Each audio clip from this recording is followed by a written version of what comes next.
Okay, more practice problems from previous AP exams. Here we have the integral from 1 to 2 of x squared minus 1 over x plus 1.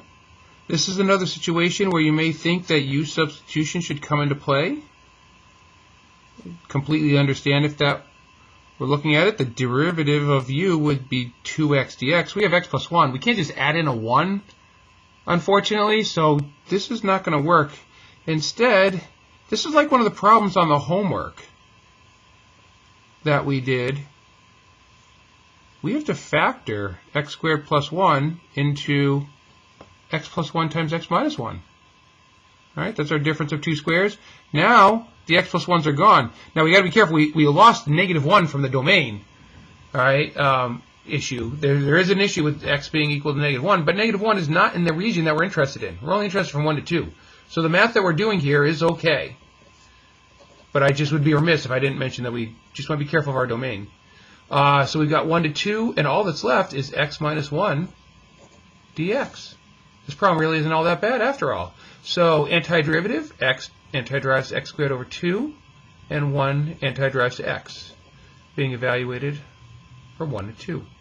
Plug in the 2 first, and we have 2 squared over 2 minus 2. Plug in the 1 second, and we have 1 squared over 2 minus 1. And again, we want parentheses around everything because of all that subtraction. So 4 over 2 is 2. 2 minus 2 is 0. So 0 minus 1 half minus 1.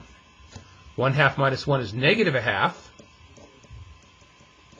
So we can see the double negative there, giving us 1 half. So the answer is A.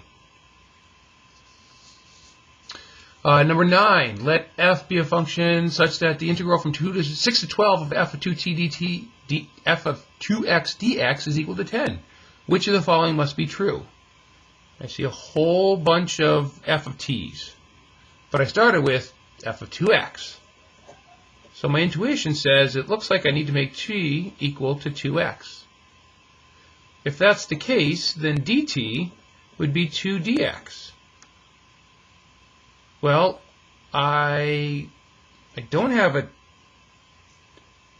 2, so I'd have to put the 2 in there, which means I need to have the 1 half out front.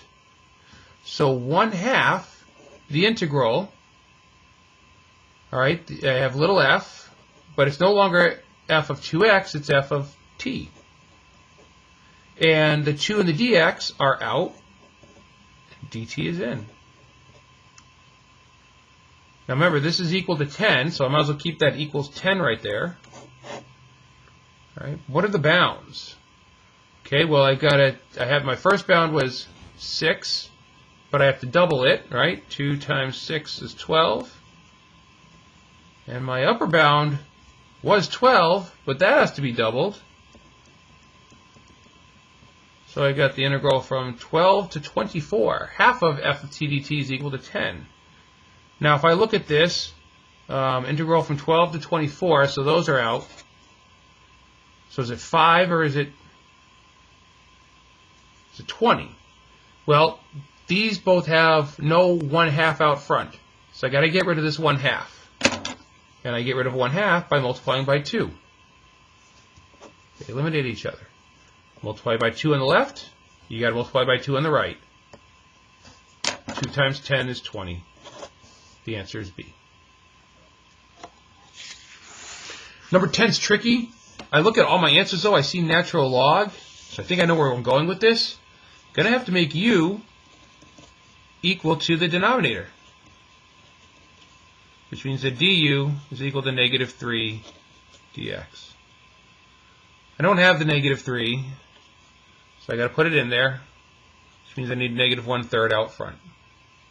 So as I rewrite this, negative 1/3, integral, hold off on the bounds as usual, negative 3 dx is du, and then the denominator is u, which makes sense because when you antiderive and you just have u to the first power in the denominator, that's going to be natural log. Remember, this is the same thing as 1 over u times du. You could write it either way. What are the bounds? Well, 5 minus 3 times 2 is 5 minus 6, which is negative 1. 5 minus 3 times 4 is 5 minus 12, which is negative 7. Okay, so the 2 turned into a negative 1, and the 4 turned into a negative 7. Now, just like at the previous page, these are backwards now. Negative 7 is smaller than negative 1. So I've got to swap the bounds and negate the integral, which it already was negative 1/3, now it's positive 1/3. And I'll write it this way this time, because it doesn't matter. Okay, so that means I have 1/3. The antiderivative of 1 over u du is natural log absolute value of u, and it's being evaluated from negative 7 to negative 1. Plug in the upper bound first. 1/3 times the natural log of the absolute value of negative 1. Minus 1/3 times the natural log of the absolute value of negative 7. See why the absolute values are important here? Okay, so absolute value of negative 1 is really just a 1. All right, so this right here is really just 1. And the natural log of 1 is 0. Minus 1/3 times the natural log of 7, because obviously the absolute value of negative 7 is 7. So I've got a final answer of negative 1/3 ln 7, and only one of the answers is negative, and that is A.